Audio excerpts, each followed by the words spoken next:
은혜 받읍시다. 다 잘 될 것입니다. 오늘은 요한복음 2장 말씀을 읽었습니다. 요한복음은 특별히 예수님께서 행하신 7가지 표적을 기록하고 있고, 이 표적을 통해서 원하시는 주님의 뜻은 우리 모두가 다 구원을 받고 영생을 얻는, 생명을 얻는 것이 가장 중요한 목적입니다. 사도 요한은 마태, 마가, 누가 복음과 달리 특별히 7가지 표적만을 기록했는데, 이 표적을 기록한 목적, 이것이 바로 요한복음의 목적이기도 하고 성경 전체의 기록 목적이기도 합니다. 먼저 요한복음 20장 30절, 31절 두 절을 보겠습니다. 요한복음 20장 30절, 31절.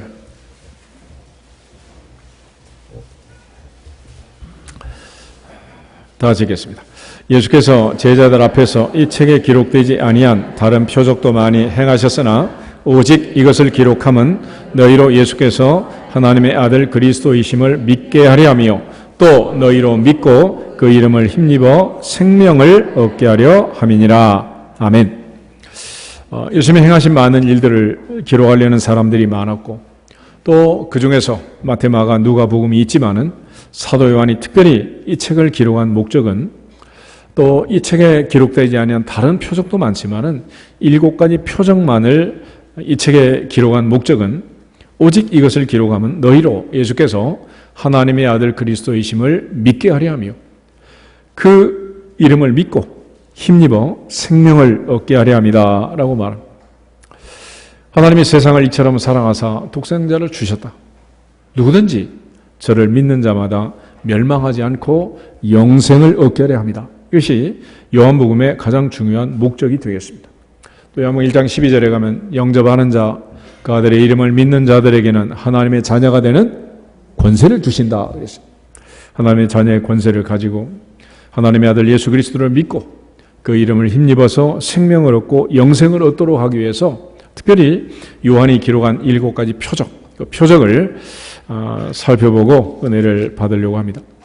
요한복음 21장 25절 마지막 절 한번 더 보시면 이런 기록도 있어요. 같이 읽겠습니다. 예수께서 행하신 일이 이 외에도 많으니 만일 낱낱이 기록된다면 이 세상이라도 이 기록된 책을 두기에 부족할 줄 아노라. 아멘. 예수님이 행하신 그 많은 일들이 있고 그 많은 일들 중에서 요한은 특별히 표적이라는 말을 쓰면서 기록을 하고 있습니다. 표적이라는 말은 헬라어로 세메이아라는 말이고 영어로 하면 사인이라는 얘기, 표지판, 표지. 서울에서 부산까지 가는데 계속 표지가 나오잖아요. 도로 표지. 또 목포를 가든 광주를 가든 표지가 있단 말이에요. 이 길로 가세요. 표지가 있어요. 그래서 결국 성경에 기록된 이 표지는 우리로 하여금 누구를 향해서 가도록 한다? 예수를 향해서 가도록 하고 예수님을 믿고 예수님을 힘입어서 영생을 얻도록 하는 것이 목적이라고 얘기를 했습니다. 그러면 요한은 어떤 표적을 통해서 우리를 예수님께로 인도할 것인가 하는 거예요. 오늘 갈릴리 가나의 이 혼례도 마지막 11절을 보면 예수께서 이 표적을 갈릴리 가나에서 행함에 그의 영광을 나타내시며 제자들이 그를 어떻게 했다? 믿었다. 그러니까 이 표적의 목적은 제자들로 하면 예수님을 믿도록 하는 것이고 예수님께서는 그런 목적을 가지고 바로 사역을 하셨던 것을 알 수 있습니다. 예수님께서 변화산에서 기도하실 때 변화산에서 기도하신 후에 그 옷이 세상의 어떤 표백제로도 희게 할 수 없을 만큼 흰 옷을 입고 예수님께서 변화가 되셨습니다. 그때 같이 등장한 두 사람이 있었는데 그 사람은 모세와 엘리야였어요. 성경의 기적들을 보면 바로 이 예수님의 시대, 또 모세 시대, 엘리야 시대, 또 예수님을 넘어서 예수님과 사도들의 시대까지, 모세를 넘어 모세의 후계자 여호수아 시대까지, 또 엘리야와 엘리야의 후계자 엘리사의 시대까지 기적이 집중돼서 나타납니다. 이 세 사람의 특징은 바로 능력 사역을 한 거예요. 능력 사역. 고린도서 4장 20절에 있는 말씀처럼 하나님의 나라는 말에 있지 않고 오직 능력에 있음이라 그랬습니다. 기독교가 말씀으로만 증거가 됐다면 세상에는 좋은 말씀도 얼마든지 있습니다. 얼마든지. 그렇지만 하나님의 나라가 복음이 능력이 나타나서 전파됐기 때문에 오늘까지도 이 능력을 우리가 믿고 또 이 능력을 체험하고 또 능력 사역을 하고 능력 있는 성도가 되어야 됩니다. 사도 바울이 고린도 2장을 보면 고린도 교회에서 오직 성령의 나타남과 능력으로만 사역을 하겠다, 그런 다짐을 합니다. 하나님의 나라는 말에 있지 않고 능력에 있다라고 말했는데, 우리 모두가 다 하나님 앞에서 다시 한번 주님의 능력을 믿고 전능하사 천지를 만드신 하나님 아버지를 믿고 나를 사랑하사 나를 위하여 자기 자신을 버리신 우리 주 예수 그리스도의 그 사랑과 은혜와 능력을 믿고 능력 있는 자들이 되기를 주의 이름으로 축복합니다. 예수님께서는 오직 성령이 너희에게 임하시면 너희가 권능을 받는다, 그 권능과 능력을 받아서 사역을 해야 한다라고 말을 했습니다. 그렇지만 이제 이 능력과 은사, 사역을 할 때 사용하는 중요한 기준이 있어요. 그건 뭐냐면 아무 때나 쓰는 게 아니고 목적에 따라서 쓸 수 있는 때가 있고 쓸지 말아야 할 때가 있다라고 얘기해요. 우리 고린도전서 12장을 한번 찾아보겠습니다. 고린도전서 12장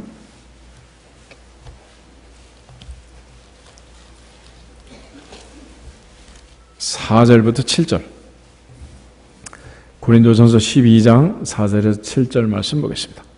은사는 여러 가지나 성령은 같고 직분은 여러 가지나 주는 같으며 또 사역은 여러 가지나 모든 것을 모든 사람 가운데에서 이루시는 하나님은 같으니 각 사람에게 성령을 나타내심은 유익하게 하려 하심이라. 아멘. 그러면 많은 은사와 많은 사역, 많은 역사를 이룰 수 있지만 그러한 성령의 나타남과 성령의 능력은 유익하게 하는 거다. 각자에게 여러 가지 다양한 은사와 능력을 줬지만 그걸 통해서 우리는 서로 유익함을 주어야 한다라고 말했습니다. 그러니까 여기서 말하는 유익함이라는 것은 나의 유익함이 아니라 다른 사람의 유익함인 거예요. 결과적으로 우리가 어떤 은사를 받았을 때 그 은사를 통해서 은사받은 본인도 물론 감사하고 또 유익하겠지만은 다른 사람의 유익을 위해서 은사를 사용해야 한다라고 말해요. 12장 후반에 가서 27절부터 31절을 다시 한 번 더 읽어보겠습니다. 27절. 너희는 그리스도의 몸이요 지체의 각 부분이라. 하나님이 교회 중에 몇을 세우셨으니 첫째는 사도요, 둘째는 선지자요, 셋째는 교사요, 그 다음은 능력을 행하는 자요, 그 다음 병 고치는 은사와 서로 돕는 것과 다스리는 것과 각종 방언을 말하는 것이라. 다 사도이겠느냐? 다 선지자이겠느냐? 다 교사이겠느냐? 다 능력을 행하는 자이겠느냐? 다 병 고치는 은사를 가진 자이겠느냐? 다 방언을 말하는 자이겠느냐? 다 통역하는 자이겠느냐? 너희는 또한 더욱 큰 은사를 사모하라. 내가 또한 가장 좋은 길을 너희에게 보이리라. 아멘. 그래서 한 사람이 각각 은사를 주신 대로 받는 것이고 다 같이 동일한 은사를 받을 필요가 없다는 거예요.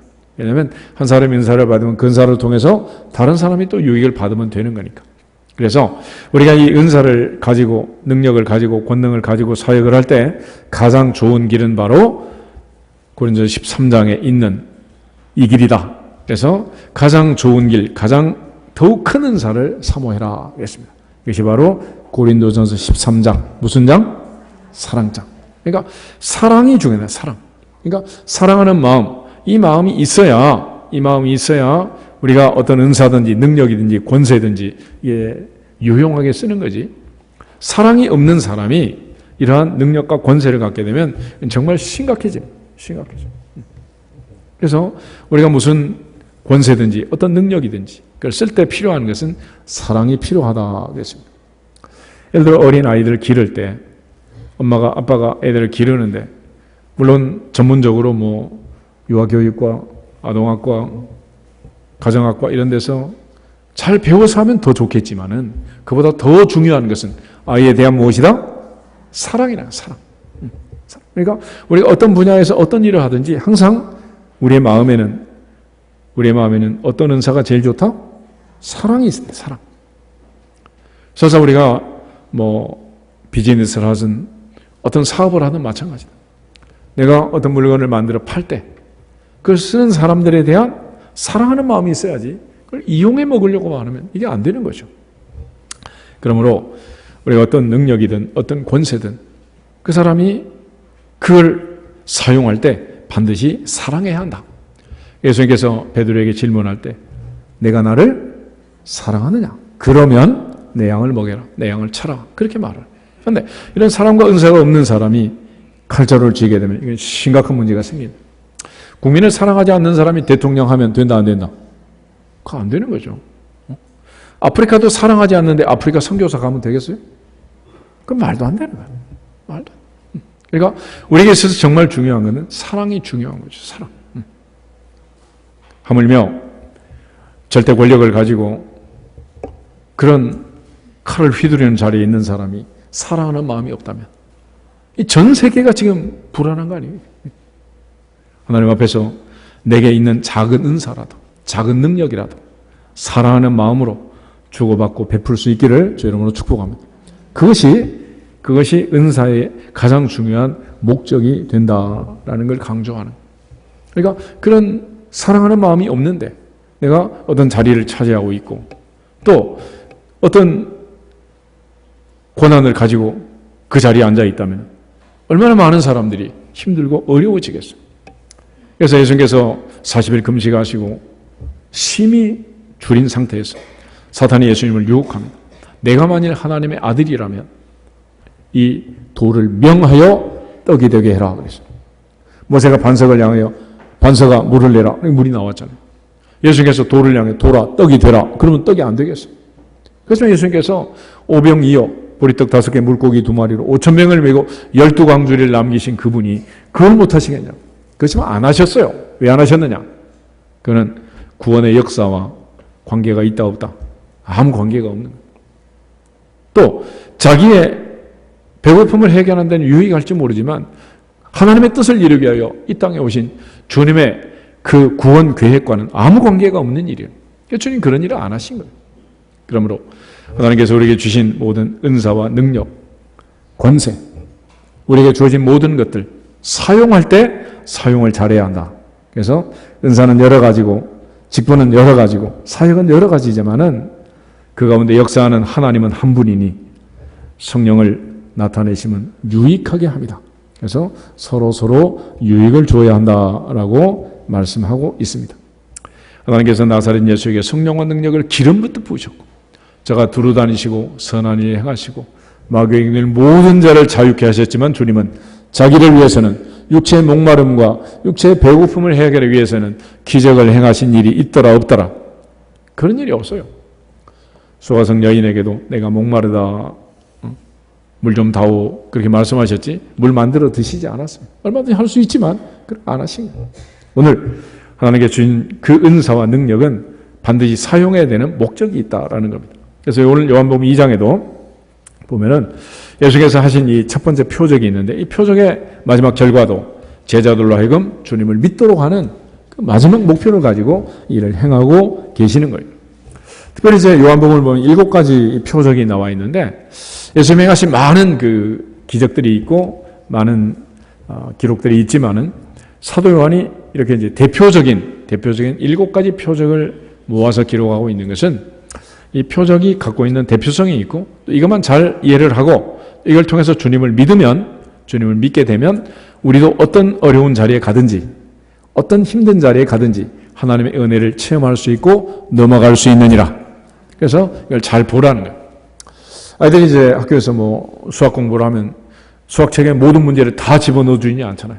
예제 문제를 주고 공식을 정리해서 알려주고 그럼 공식을 대입하면 다른 문제는 다 풀 수가 있는 거예요. 그래서 요한복음에 있는 이 7가지 표적을 우리가 잘 이해를 하면 어떤 자리에 가서든지 어떤 상황이 우리 앞에 펼쳐지게 되든지 주님을 바라보고 예수 그리스도를 믿고 영생을 얻는데 마침내 구원을 받는데 도달하게 될 줄로 믿습니다. 요한복음에 있는 이 표적의 특징들을 잠깐 먼저 보면 갈릴리 가나의 표적은 이거예요. 항아리에 물을 넣었는데 떠다 줬더니 포도주로 바뀌었다 그랬습니다. 이건 뭐가 바뀐 거예요? 퀄리티, 질이 바뀐 겁니다. 양이 바뀐 게 아니고 질이 바뀌었어요. 퀄리티가. 그 다음에 이제 두 번째 기적이 요한복음 4장을 보시면은 46절부터 마지막 절에 기록이 되어 있는데 예수님은 여전히 갈릴리 가나에 계셨고, 그 다음에 이제 왕의 신하의 아들이 병이 들었는데, 그 자리는, 그 동네는 가버나움이라는 동네였습니다. 아이 아버지가 예수님께 와서 내 아들을 살려달라고, 죽기 전에 와서 고쳐달라고 그러자 예수님께서 갈릴리 가나에서 가버나움에 있는 아이를 고쳤습니다. 가라, 내 아들이 살아있다. 요즘은 이제 원격 치료를 하신 거지. 그래서 예수님은 갈릴리 가나에 있었고 아이는 가버나움에 있었는데 예수님께서 선포하심으로써 아이를 고쳐주신 겁니다. 이처럼 때로는 예수님께서 공간을 뛰어넘는 그런 역사를 하신 거예요. 그러니까 예를 들어 지금 우리가 예배 드리면서 친정집이 뭐 전라도에 있든 경상도에 있든 강원도에 있든 위에서 기도할 수 있다 없다? 있다 없다? 있는 거예요. 공간을 뛰어넘어서 얼마든지 예수님께서 그렇게 하셨기 때문에 우리도 할 수 있는 거예요. 세 번째, 요한복음 5장을 보면 베데스다 연못가에서 38년 된 병자를 고치는 이야기가 나옵니다. 38년이란 시간 동안 이 사람은 고생을 하고 살았습니다. 베데스다라는 연못은 천사가 와서 물을 휘젓는다라는 전설이 있어요. 그래서 그 많은 사람들이 물가에서 물을 휘저을 기다리고 천사가 와서 물을 휘저을 때 1등으로 들어가는 사람은 낫는다. 전설 같은 얘기가 이 동네에 퍼져 있다. 그래서 많은 사람들이 그 연못가에서 물이 동하기를 기다리고 또 먼저 내려가려고 애를 쓰고 있어요. 그런데 예수님께서 그 자리에 오셔서 베데스다 연못가에 있는 이 병자를 고쳐주시면서 자리를 들고 걸어가라 라고 명령해서 하나님 말씀에 순종함으로써 이 사람이 일어서는 놀라운 기적이 일어나게 된 것입니다. 아무리 시간이 오래됐어도 시간을 극복해내는 주님의 기적. 인간 세상에서는 병이 생겼고 한 해 두 해 병이 점점 깊어졌고 시간이 흐르면 흐를수록 고칠 수 있는 확률은 높아진다 낮아진다. 그러나 주님은 그걸 뛰어넘어서 고치신 거예요. 네 번째는 요한복음 6장을 보면 우리가 잘 아는 오병이어의 기적이 기록이 되어 있습니다. 사복음서에 다 같이 기록되어 있는 사건인데 보리떡 5개, 물고기 2마리, 어린아이 도시락 하나로 5,000명이 먹고 12광주를 거두는 놀라운 사건이 일어나게 된 거죠. 이번에는 질이 바뀌는 게 아니라 양이 바뀌어요. 퀀티티. 양이 바뀌어서 5,000명의 식사로 도시락 하나가 변화되는 그런 기적 같은 일이 벌어지게 된 것입니다. 그 다음에 예수님께서 이제 산 위로 기도하러 가셨고 제자들은 빨리 이제 건너편으로 배 타고 보냈는데 그 밤에 큰 풍랑이 일어서 제자들이 죽게 되었을 때 예수님께서 바다 위를 걸어서 오셨어요. 때로는 예수님께서 자연 법칙을 초월해서 역사하신 그런 일들이 있다. 그러니까 우리가 이제 엘리야의 기도를 보면 3년 6개월 가물어 메마른 땅에 비 오게 해주세요. 엘리야가 기도했어요. 우리의 기도는 자연 법칙으로 안 된다고 해도 기도할 수 있다 없다? 있다 없다? 일기예보가 어떻게 되든지 말든지 우리는 기도할 수 있다 없다? 아멘? 그걸 할 수 있는 거예요. 세상 사람들은 일기예보가 그렇다 그러면 이제 다 죽었구나 그러겠지만 그럴 필요는 없는 거예요. 기도하면 가뭄도 풍년으로 바뀔 수 있느니라. 반대로 풍년도 흉년으로 또 바뀔 수도 있는 거예요. 그러니까 세상에 어떤 법칙과 규칙이 있다 하더라도 예수님은 그걸 뛰어넘는 그런 기적을 행하신 것입니다. 여섯 번째는 요한복음 9장에 날 때부터 맹인으로 태어난 사람을 고쳤어요. 날 때부터 선천적으로 그렇게 태어났다는 것은 우리 흔히 운명이랍니다. 데스티니, 운명이라는 건데 이 운명을 짊어지고 태어났을 때 많은 사람들은 불가에서는 그걸 업보라고 그러잖아요. 업보. 그래서 유대인들도 제자들도 예수님께 질문하는 거예요. 이 사람 맹인으로 태어난 것이 자기의 죄입니까? 부모의 죄입니까? 누구의 죄입니까? 이런 질문을 던져. 그때 예수님께서 자기도 아니고 부모도 아니고 하나님이 하시는 일을 드러내기 위함이다. 나타내기 위함이다. 라고 말씀하셨습니다. 그리고 날 때부터 맹인된 이 사람의 병을 고치심으로써 예수님께서는 운명을 바꾸셨습니다. 그러므로 우리가 살면서 내가 태어난 자리, 내가 태어난 그 굴레, 거기에 묶여 있다고 해서 그걸 운명이라고 운명을 짊어지고 사는 것이 숙명론적으로 운명론적으로만 사는 것이 능사가 아니라는 거예요. 그래서 기독교는 주님을 숨기고 하나님의 자녀가 되는 권세를 얻고 주 예수 그리스도를 믿음으로 운명을 바꿀 수 있느니라. 숙명도 바꿀 수 있느니라. 바꿀 수 있다는 거예요. 이것이 바로 기독교고 주님을 믿는 자들에게 주님이 주시는 은혜인 것입니다. 요한복음 11장에 가면 죽은 나사로를 살리는 마지막 기적이 기록되어 있습니다. 그래서 죽은 자를 살리는 이 마지막 기적, 부활의 기적. 예수께서는 부활의 첫 열매가 되셨고 우리 모두는 주님을 따라서 부활하게 될 것을 믿습니다. 그래서 기독교 신앙의 마지막 완성은 부활신앙이라는 부활신앙. 그래서 누구도 피할 수 없는 그 죽음, 그러나 주 예수 그리스도를 믿으면 피할 수 있다 없다? 피할 수 있다는 거예요. 그래서 나는 부활이요 생명이니 나를 믿는 자는 죽어도 살겠고 무릇 살아서 나를 믿는 자는 영원히 죽지 아니하리니 이것을 내가 믿느냐? 주님 질문하시잖아요. 하나님 앞에서 부활신앙으로 어떠한 죽음도 두려워하지 않기를 주님의 이름으로 축복합니다. 주님 말씀하실 때 몸은 죽여도 영혼을 죽이지 못하는 자들을 두려워하지 말고 몸과 영혼을 능히 지옥에 멸하시는 일을 두려워해라 라고 말했습니다. 오늘 이제 요한복음 2장에 있는 이 표적을 보면 예수님 그러면 이걸 통해서 이 사건을 이 갈릴리 가나에서 행하셨는데 이걸 통해서 제자들이 주님을 믿었단 말이에요. 주님을 도대체 뭘 보고 믿었을까? 어느 대목에서 믿었을까? 하는 것을 육과 원칙으로 한번 살펴보면 좋겠어요. 특별히 갈릴리 가나에 혼인잔치가 있었고 예수님의 어머니도 초청을 받았고 예수님과 제자들도 초청장을 받고 그 자리에 갔습니다. 그런데 잔치를 하다가 포도주가 떨어집니다. 그리고 포도주가 떨어진 그 집에 이 긴박한 상황을 마리아는 예수님께 알렸고 예수님께서 아직 내 때가 아닙니다 라고 말했지만은 너에게 무슨 말씀을 하시든지 그대로 해라 라는 하인들에게 분부를 마리아는 내렸고 하인들이 예수님의 명령을 따라서 돌 항아리, 당시에는 이제 물을 저장할 수 있는 저장고가 없으니까 이 돌 항아리에 이제 물을 담아서 그렇게 빗물을 가지고 요즘 옛날에는 제주도 그렇고 캄보디아도 그렇고 그 돌 항아리들이 있어요. 거기다 물을 담아가지고 이제 하는데 나중에는 물이 고여있는 물이 막 썩을 거 아니에요. 그러면 결국 이제 모기도 알을 까고 막 그런데 그 물밖에 없으니까 그걸로 또 밥을 짓고 그걸로 또 먹고 아플 수밖에 없는 구조적인 그런 상황들인데 이때 돌 항아리 여기에 이제 물을 가득 채워라. 그리고 채운 다음에 떠다 줘라 그랬다는 거예요. 하인들은 그렇게 순종한 것밖에 없었어요. 그리고 예수님께서 그 자리에서 그 첫 번째 표적을 행함으로써 하나님의 영광을 나타냈고 제자들이 믿었다라는 기록입니다. 여기서 이제 중요한 것은 지금 이 일을 행하시는 분이 누구이고 또 이 마지막 결과가 믿음으로 주님을 믿고 끝났는데 우리가 신앙생활하는 교회를 다니고 하나님을 섬기고 마지막 날까지 주님 앞에서 살아야 되는 우리의 모든 삶을 가리켜서 믿음 생활, 신앙생활 그러잖아요. 신앙생활. 그럼 이 마지막 결론이 뭐냐는 거예요. 결론이. 우리 베드로전서 1장을 한번 찾아보겠습니다. 베드로전서 1장.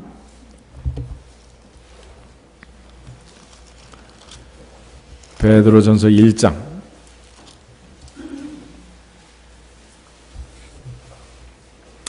6, 7, 8, 9 4절을 한번 읽어보겠습니다. 6절.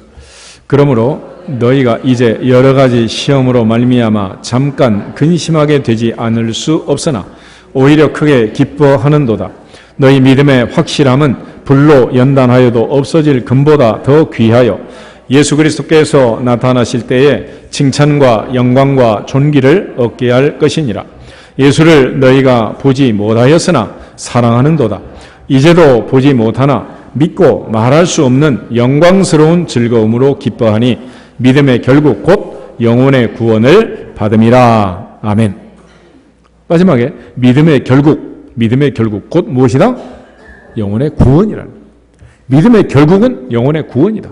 그러니까 믿음 생활 아무리 잘했어도 영혼 구원 받지 못하면 잘한 거다 잘못한 거다? 그건 잘못한 거다. 성경에 보면 가장 큰 대형 교회가 둘이 있습니다. 하나는 광야 교회이고 하나는 초대 교회입니다. 광야 교회는 모세가 출애굽해서 광야에서 살았던 이스라엘 민족을 광야 교회라고 했어요. 사도행전 7장을 보면 세도한 집사님은 광야 교회라는 말을 썼는데 광야 교회 구성원은 60만 3,550명. 얼마나 많은 무리가 다 모였던 거예요. 그러니까 이스라엘 민족 전체를 교회라고 한 거죠. 반면에 초대교회는 120명, 12제자와 120명이 오순절에 하나님 앞에 간절히 기도함으로써 성령의 불같은 은혜를 체험하고 교회가 태동하게 됩니다.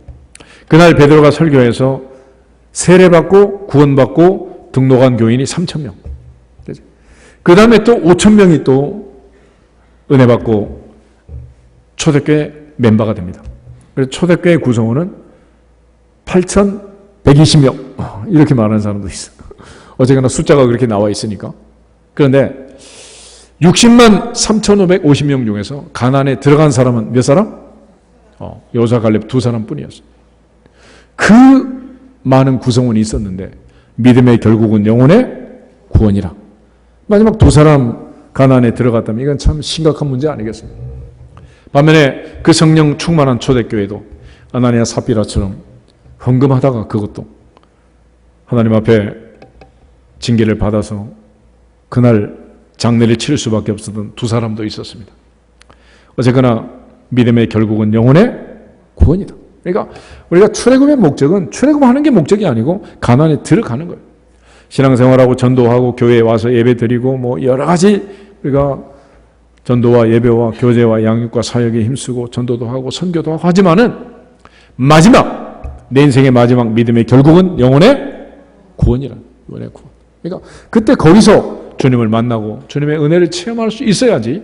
이 세상에서 그럴듯하게 살았지만 그때 거기 들어갈 수 없다면 심각한 문제가 있는 거예요. 그러므로 부활신앙을 가지고 영원한 천국을 소망하고 산자와 죽은 자를 심판하실 주님의 재림을 믿고 너는 영광을 돌릴 수 있기를 주님의 이름으로 축복합니다. 그래서 주 예수를 믿으라. 그리하면 너와 내 집이 무엇을 받는다? 구원을 받는다. 구원을 받는다. 그것이 목표. 그것이.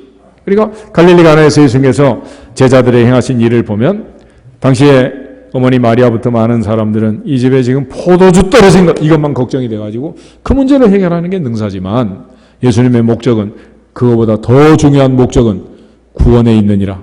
구원에 있느니라. 이 구원받는 데 있다. 그러니까 하나님께서 우리가 살아가는 과정에 이런저런 여러 가지 우여곡절을 만들고 그러지만 결과적으로는 그걸 통해서 주만 바라볼지어다. 주만 바라볼지어다. 주 예수를 믿어라. 그러면 너와 내 집이 구원을 받는다. 이것이 전체적인 이제 목적이 되는 거예요.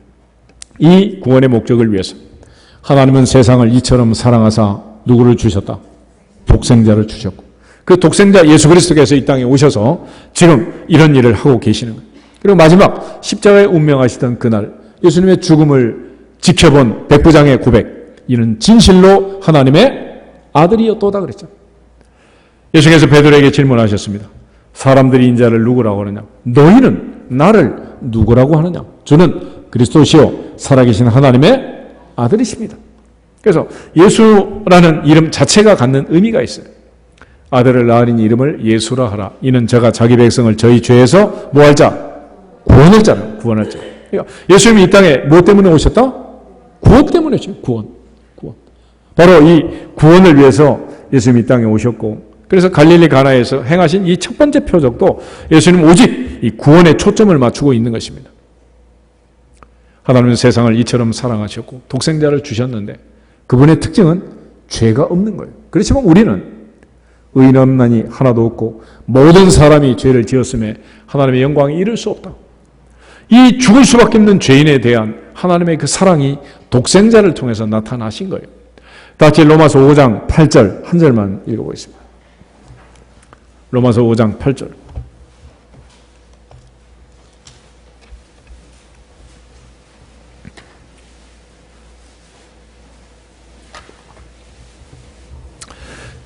자, 그럼 다 같이 한번 읽겠습니다.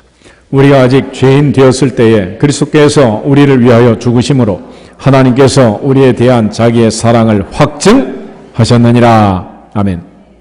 우리가 죽어야 될 그 자리에 주님이 죽으심으로써 죄 없는 그분이 우리를 위하여 대신 죽으시고 피 흘리심으로써 우리가 구속고 죄사함을 받아 하나님의 자녀가 되고 하나님의 자녀되는 권세를 가지고 예수 그리스도를 믿음으로 영원한 천국을 소망하고 마침내 구원을 받을 수 있는 그 자리에 이르게 된 것입니다.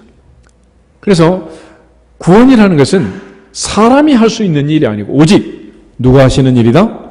하나님 하신 일. 예수께서 부자 청년이 떠나간 다음 그 뒷모습을 보면서 이렇게 말씀합니다. 부자가 천국에 들어가는 것은 낙타가 바늘귀에 들어가는 것보다 더 어렵다 그랬어요. 부자의 천국행이 낙타의 바늘귀 횡보다 더 어렵다는 거예요. 어려워. 그러면서 또 예수께서 포도원 품꾼의 비유를 말씀하십니다. 올해 최저임금 협상이 타결됐다고 뉴스가 나오던데 예수님께서 하신 일은 참 이상한 일을 하셨어요. 그 비유의 내용을 보면 이렇죠. 아침 6시부터 오후 6시까지 이제 포도 추수를 하는데 포도를 따는데 아침 6시부터 하루 종일 일한 사람하고 마지막 5시에 와서 1시간 일한 사람하고 품삯을 주는데 하루 종일 일한 사람은 일당을 주고 1시간 일한 사람은 시급을 줘야 될 거 아니에요. 그죠? 근데 그날의 일당하고 시급은 같았다 달랐다? 만약에 오늘 어느 사장님이 그렇게 준다면 좋으신 분이라 그랬어요? 고발당하겠어요? 예수님 고소당할 일을 참 많이 하셨어. 그지? 이상한 거지. 일당하고 시급을 똑같이 준 거야. 그건 무슨 뜻이냐? 우리가 받는 품삯이라는 것은 구원의 은혜하고 똑같은 거야. 그러니까 구원이라는 것은 노동의 대가로 준 게 아니라 주인의 뜻에 따라서 내 것을 가지고 내 마음대로 줄 것이 아니냐라고 얘기를 하는 거예요. 그러니까 우리가 받은 구원은 하나님의 은혜니라. 하나님의 은혜니라. 선물이니라. 에베소서 2장 8절 9절에 가면 너희가 그 은혜에 의하여 믿음으로 말미암아 구원을 얻었나니 이것이 너희에게서 난 것이 아니요 하나님의 선물이다. 행위에서 난 것이 아니니 이는 누구든지 자랑하지 못하게 하려 합니다. 그랬습니다. 그렇기 때문에 우리가 하나님 앞에서 수고를 하고 애를 쓰고 하지만은 우리가 주님을 믿고 섬기고 구원받는 것은 우리의 수고와 노력과 관계가 있다 없다? 아무 관계가 없는 이건 오직 십자가의 보혈, 예수님의 피와 관계가 있는 거지 우리의 수고와 노력과는 전혀 관계가 없다라는 것을 강조하십니다. 그래서 사람으로는 할 수 없으되 하나님으로서는 다 하실 수 있느니라. 다 하실 수 있느니라. 그래서 이 사람 구원받을 것 같다라고 한다고 해서 구원받고 저 사람은 안 될 것 같다 그런다고 해서 안 되는 것도 아니라니. 우리가 보는 거다 우리의 생각하고 우리의 관점하고 하나님의 관점은 전혀 다른. 하나님의 생각과 우리의 생각은 하늘이 땅보다 높음 같이 다르다라고 말했습니다. 또 하나 이제 이 구원이 언제 그러면 베풀어지느냐? 언제 베풀어지느냐? 이 갈릴리 가나에서 예수님이 오셔서 이 일을 지금 해결하고 있는데 주님이 언제 이 일을 하셨느냐? 그러면 이 집에 결혼식이 시작되고 포도주가 넉넉하고 그럴 때 하신 것도 아니고 포도주가 점점 줄어질 때 하신 것도 아니고 포도주가 다 떨어졌을 때 그때 예수님께서 기적을 행하십니다. 다시 말하면 기적이 일어나는 시점, 기적의 시기는 언제이냐? 그럼 완전히 포도주가 동났을 때. 다시 말하면 내가 이제 더 이상 방법이 없습니다. 내게 더 이상 이제 대책이 없습니다. 내가 인정할 때 그때가 바로 하나님의 기적이 일어날 수 있는 하나님의 역사가 나타날 수 있는 시기라는 것입니다. 시편 기자의 말은 고난 당한 것이 내게 뭐다? 유익이라는 거예요. 고난 당할 것 같은 때가 아니야. 고난 당한 것이 내게 유익이다. 그래서 이 집에 완전히 이런 문제가 생겼을 때 주님이 개입하셔서 주님이 역사하신 거예요. 우리 흔히 위기는 기회라고 하잖아요. 위기는 기회다. 그러므로 신앙생활 하면서 내 인생의 위기에 처했을 때, 내 인생의 위기가 닥쳐올 때, 내 힘으로 해결할 수 없는 일들이 내 인생에 벌어졌을 그때는 영적으로 기회가 되느니라. 기회가 되니라. 그렇지만 아직도 내가 뭔가 할 수 있는 기회라면은 그거 하고 다니느라고 이게 주님 찾지 않는단 말이에요. 그래서 지금 이 집에 완전히 모든 게 떠났을 때 이제 아무도 할 수 없을 때 주인도 할 수 없고 신랑도 신부도 할 수 없고 예수님 어머니 마리아도 할 수 없고 하인들도 할 수 없고 아무도 할 수 없는 연회장도 할 수 없는 그때는 언제냐? 이제 모든 포도주가 동이 나고 이제 다 끝났단 말이에요. 그때 바로 주님의 개입을 요청했고 그때 주님이 개입하셔서 그 집에 기적이 일어난 줄로 믿습니다. 사람이 할 수 있는 일을 했다면, 사람이 하고 있는 일을 도와줬다면 누가 그걸 믿고 따르겠습니까? 아무도 할 수 없는 그 상황이 지금 벌어졌고 바로 그때가 주님이 개입하셔서 기적을 행한 때가 된 거예요. 동시에 이 기적이 일어난 동네를 좀 살펴볼 필요가 있습니다. 이 자리가 어떤 자리냐? 1절을 보면 갈릴리 가나라고 있습니다. 갈릴리 가나. 그리고 그 갈릴리 가나에 혼례가 있었다. 혼인잔치가 벌어졌다. 그런데 이 갈릴리 가나라는 자리는 이스라엘의 북쪽 변방입니다. 북쪽 변방. 마태복음 4장을 한번 찾아보겠습니다. 마태복음 4장을 보시면 이 동네가 어떤 동네인가를 잘 묘사를 해주고 있는데 12절부터 17절까지를 보겠습니다. 예수께서 요한이 잡혔음을 들으시고 갈릴리로 물러가셨다가 나사렛을 떠나 스불론과 납달리 지경 해변에 있는 가버나움에 가서 사시니 이는 선지자 이사야를 통하여 하신 말씀을 이루려 하심이라. 일러스되 스불론 땅과 납달리 땅과 요단강 저편 해변길과 이방의 갈릴리여, 흑암에 앉은 백성이 큰 빛을 보았고 사망의 땅과 그늘에 앉은 자들에게 빛이 빛이었도다 하였느니라. 이때부터 예수께서 비로소 전파하여 이르시되 회개하라, 천국이 가까이 왔느니라 하시더라. 아멘. 예수께서 첫 번째 표적을 행하시고 구원을 선포하시고 능력을 행한 자리가 그 동네가 어디였느냐? 갈릴리라는 갈릴리. 이 갈릴리는 예수께서 자라나신 나사렛이 있는 동네이고 나사렛에서 멀리 않는 동네가 갈릴리, 가나, 가버나움 이런 동네들이죠. 갈릴리에 있는 동네들입니다. 그런데 지파로 따지면 스불론과 납달리 지파의 땅. 이스라엘 12아들을 축복하던 창세기 49장에 보면 스불론에 대한 예언을 하면서 야곱이 이렇게 선포하는 내용이 나옵니다. 야곱은 그 갈릴리 변방 그 땅을 보면서 참 애석하지만은 유다처럼 요셉처럼 그야말로 풍족한 복을 준 게 아니고 스불론은 해변에 거주하리니 그곳은 배 매는 해변이라. 그의 경계가 시돈까지 이르로다 그랬습니다. 바로 그 경계 옆에 시돈이라는 나라가 있었는데 두로와 시돈 이 두 나라를 합쳐서 세계사에서는 페니키아라는 나라.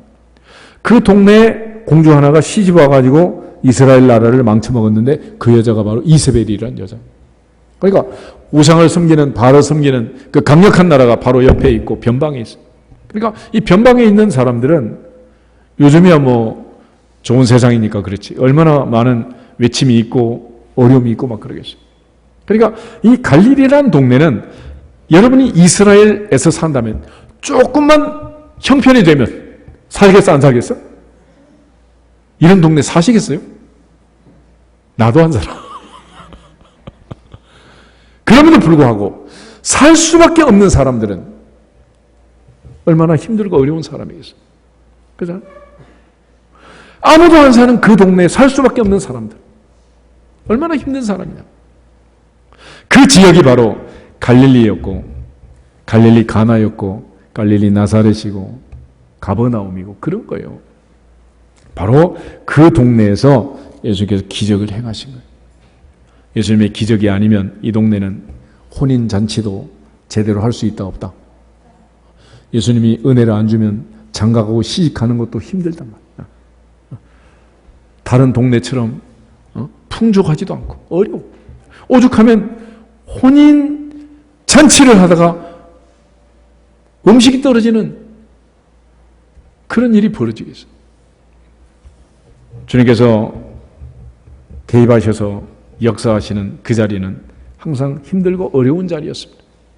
바로 그 동네에서부터 예수님께서 복음을 선포하신 거예요.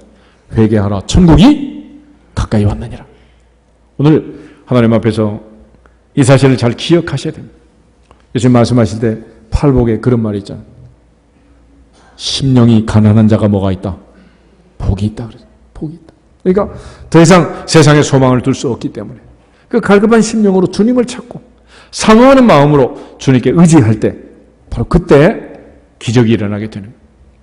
만약에 다른 방법이 있었고 다른 길이 있었다면 하인들도 바보가 아닌 이상 물을 담아라 떠다 줘라 그럴 때 했겠어요? 따졌겠어요?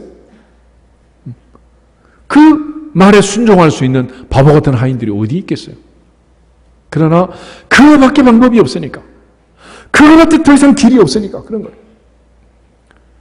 아람의 군대 장관 나만이 화를 냈잖아요.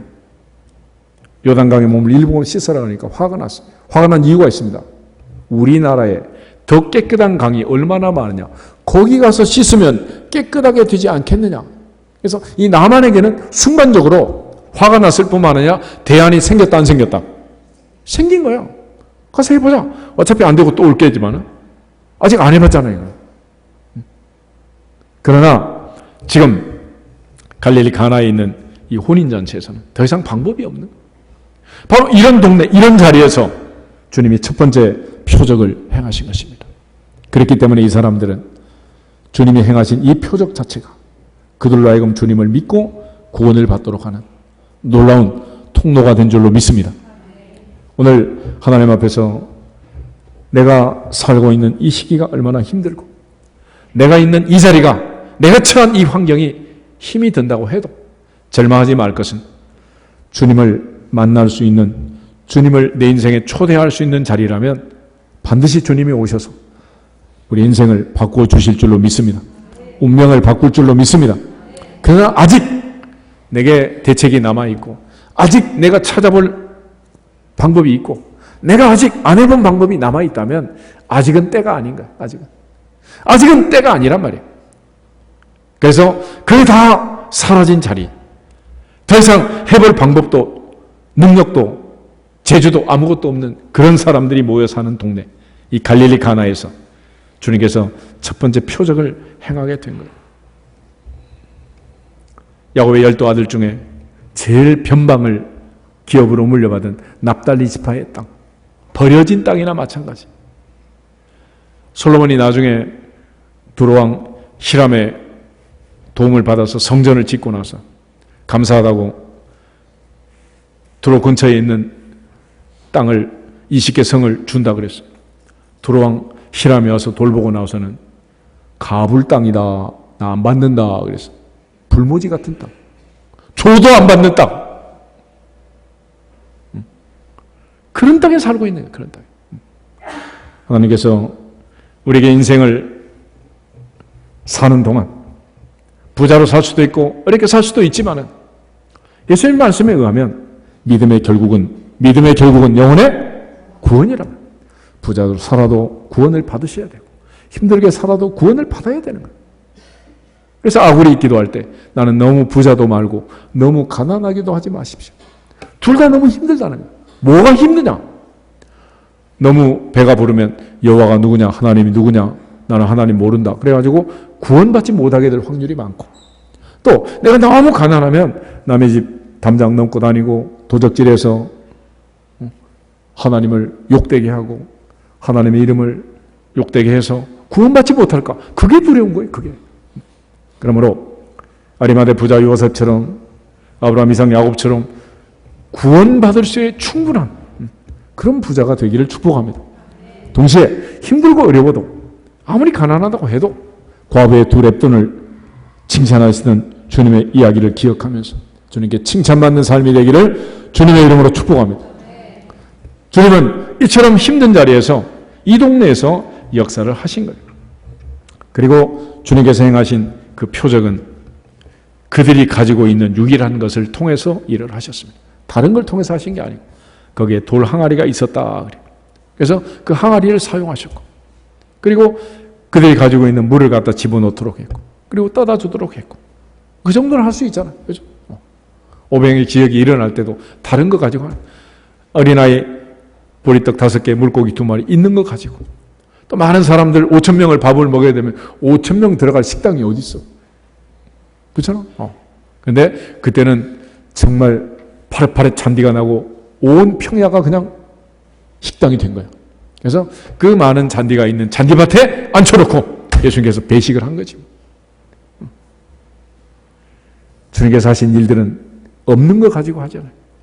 있는 거 가지고. 믿음으로 하나님께 드리면 사용할 줄로 믿습니다. 고린도 후서 8장을 한 보실까요? 고린도 후서 8장.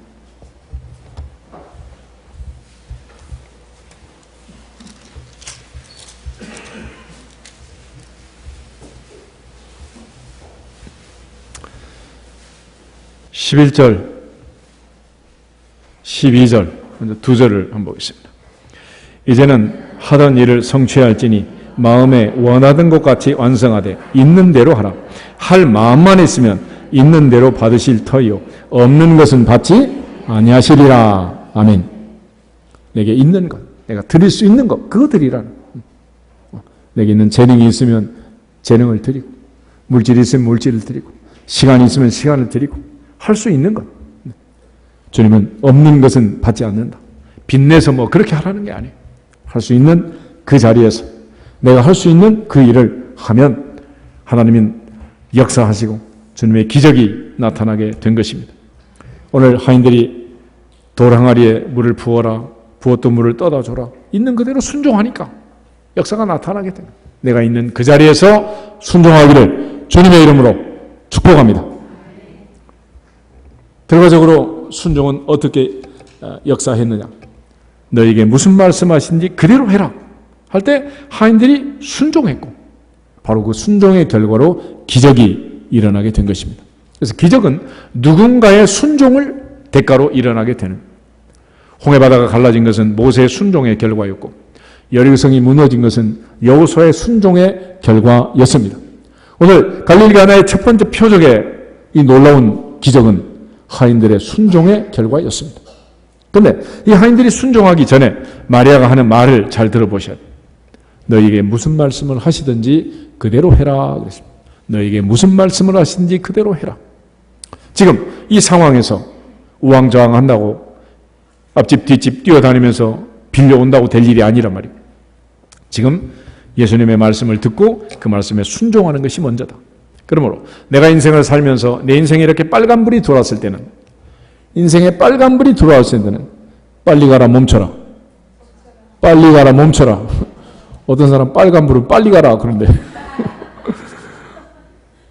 인생에 빨간불이 들으면 멈추라는, 그리고 무엇을 들어라? 말씀을 들으라. 말씀. 그래서 위기가 오고 어려움이 왔을 때는 예배가 먼저니라, 말씀이 먼저니라, 순종이 먼저니라, 믿음이 먼저니라. 제쳐놓고 뛰어다녀서 될 일이 아니란 말이에요. 그래서 예수님의 어머니 마리아가 해법을 제시한 거예요. 무슨 말씀을 하시든지 그대로 해라. 따지지 말고 묻지도 말고 그대로 해라. 오늘 순종이 제사보다 낫다는 사무의 말을 기억하면서 제 말씀을 듣고 순종할 수 있기를 주 이름으로 축복합니다. 그래서 믿음은 어디에서 나오고? 들음에서 나오고, 들음은 그리스도의 말씀으로 말미암는다라고 했는데 하나님 앞에서 우리 모두가 다 순종함으로써 하나님께 영광을 돌릴 수 있기를 주 이름으로 축복합니다.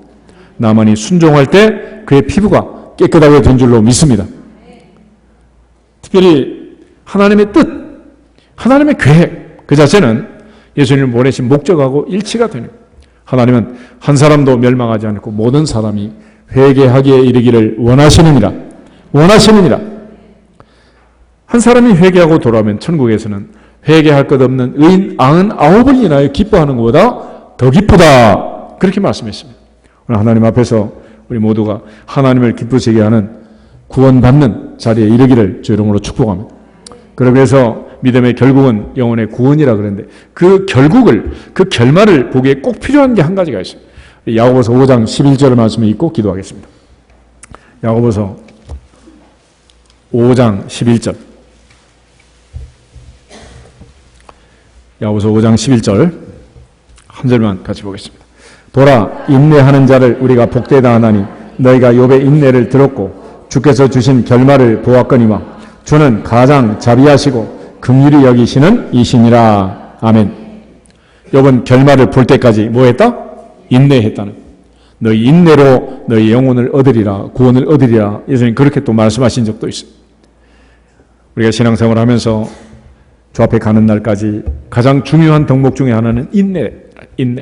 그래서 고린도서 13장에 사랑을 정의할 때 첫 번째 정의가 사랑은 오래 참고 그래. 참고. 부부가 살면서 가정생활하는 것도 결국은 뭐 하는 거요? 지금도 찌릿찌릿 하세요? 참고 사는 거지. 인내하는 거예요. 인내.